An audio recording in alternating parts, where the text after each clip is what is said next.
Le Maroc a trouvé un coupable pour Ceuta. Un expert en sécurité a signé un rapport de 70 pages accusant l'Algérie d'avoir orchestré toute l'affaire. Il y a un problème. Cet expert a été pendant des années l'homme de Rabat à l'ONU. Bienvenue sur ma chaîne 1000 corps des aides. Reprenons calmement les faits avec les dates et les sources parce que ce dossier mélange de la vraie expertise technique, de la propagande et une contre-enquête qui mérite d'être regardée de près. Fin juillet 2026, une vague de tentatives de passage massif vers l'enclave espagnole de Ceuta fait des morts et provoque une crise diplomatique entre Rabat et Madrid. Le bilan humain reste disputé entre les autorités marocaines et les ONG. Ce n'est pas le sujet de cette vidéo, je l'ai traité dans un épisode précédent. Ici, je veux vous parler de ce qui s'est passé après, la bataille de la version officielle. Face à la polémique, le porte-parole du ministère marocain de l'Intérieur, Rachid El Khalfi, évoque des informations trompeuses et des bandes de trafic d'êtres humains selon Maghreb Online le 5 août 2026. Mais Rabat a besoin d'un récit plus solide. Et c'est là qu'intervient un rapport signé par un certain José María Gilgar. Ce document de 70 pages, achevé le 2 août 2026, se présente comme une analyse de renseignements en source ouverte. Sa conclusion, l'afflux massif vers Ceuta n'aurait rien eu de spontané, il aurait été précédé d'une mobilisation numérique, avec 2 groupes WhatsApp suggérés par des numéros au code 00213, l'indicatif algérien. Plusieurs médias proches de Rabat, Marocco World News, La Razón, Barlaman, relaient ce rapport en présentant Gilgar comme un analyste espagnol reconnu, spécialiste du renseignement et du terrorisme international, coprésident de l'International Security Observatory.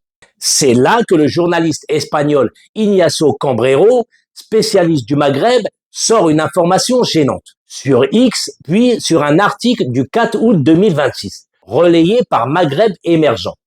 Il rappelle que Gilgar a été pendant des années le représentant du Maroc auprès de l'ONU. Les services extérieurs marocains, la DGED, l'auraient mobilisé comme pétitionnaire pour défendre la position marocaine sur le Sahara occidental, devant la commission de décolonisation.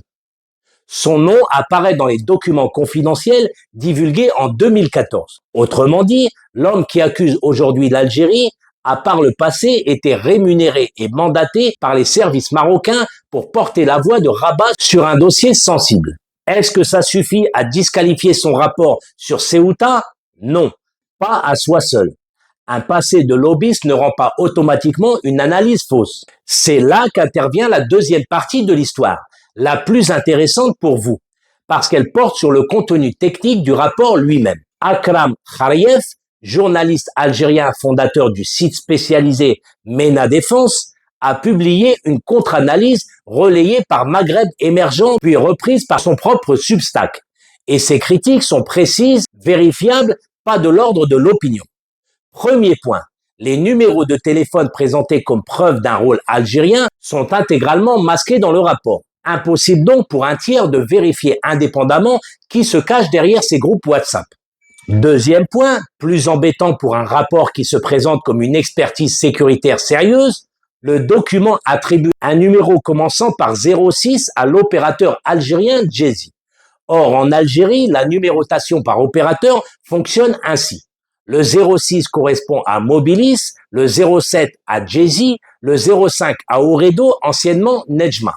Soit l'auteur n'a pas vérifié l'information la plus élémentaire de son propre sujet, soit le numéro affiché pose un problème d'authenticité.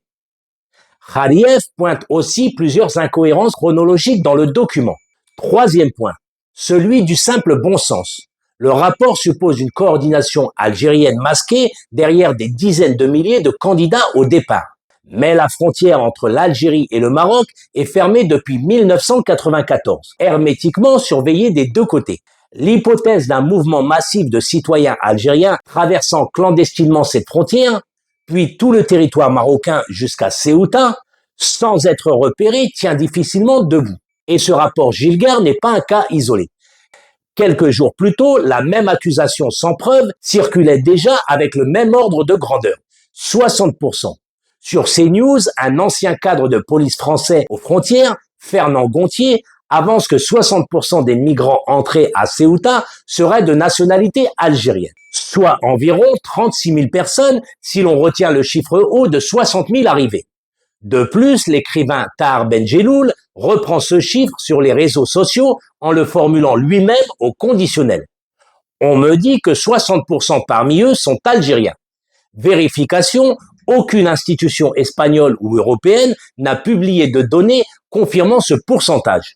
Le ministère espagnol de l'Intérieur évalue les arrivées à environ 50 000, un chiffre porté à 60 000 par le président de la ville autonome de Ceuta, Juan Vivas.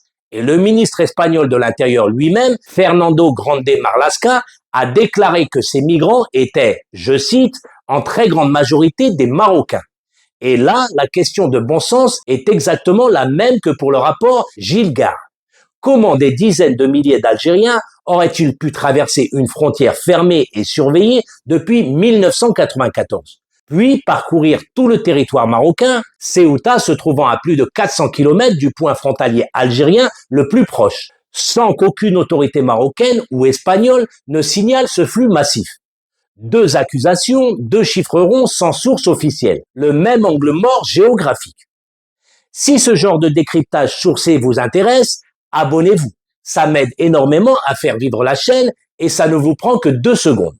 Maintenant, la méthode critique m'oblige à poser aussi des limites de ce que je viens de vous raconter. Akram Khaliev est algérien.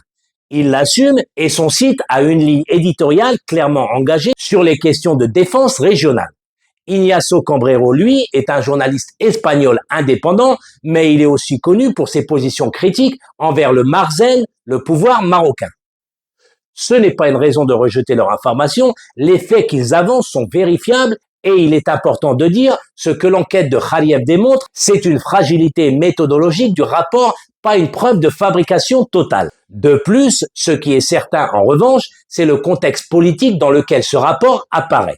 Le Maroc fait face à un choix inconfortable. Soit reconnaître qu'une partie de sa jeunesse cherche à fuir le pays au péril de sa vie, ce qui interroge directement le bilan du royaume, soit assumer une fois de plus avoir laissé filer des migrants vers l'Espagne comme moyen de pression.